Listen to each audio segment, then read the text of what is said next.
Comme nous l'avons vu jusqu'à maintenant, dans un nombre décimal, la virgule a un rôle bien précis. Elle indique la position des unités. À ton avis, est-ce possible que la virgule se déplace dans le tableau de numération? Lorsque nous voulons établir des relations entre les unités de mesure, il importe de se rappeler la valeur associée à chacune des positions. Imagine que la position des unités soit en quelque sorte un miroir. Les deux positions tout juste à côté sont soit 10 fois plus grandes ou 10 fois plus petites. Les deux suivantes sont soit 100 fois plus grandes ou 100 fois plus petites et ainsi de suite.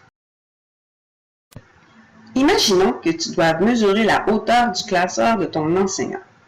Tu choisis d'utiliser le mètre. Tu obtiens la mesure suivante, 1 mètre et 25 centièmes. Ton ami te dit alors que la hauteur du classeur est de 12 décimètres et 5 centièmes. A-t-il raison?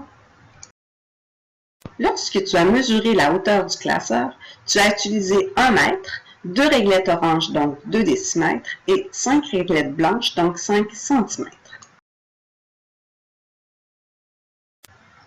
Retournons au tableau de numération pour y inscrire ta mesure en mètres. Rappelle-toi bien le rôle de la virgule. Elle indique la position des unités. Comme l'unité de mesure utilisée est le mètre, la virgule sera tout de suite à la droite du 1.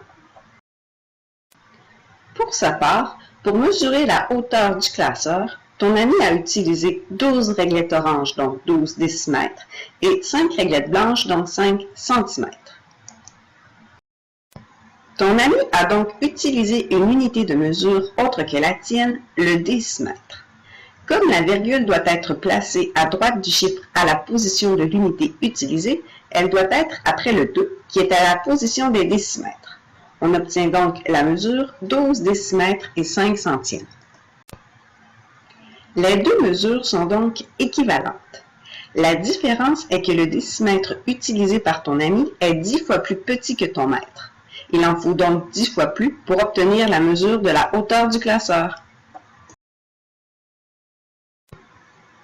À ton avis, combien de centimètres faudrait-il pour mesurer la hauteur de ce même classeur?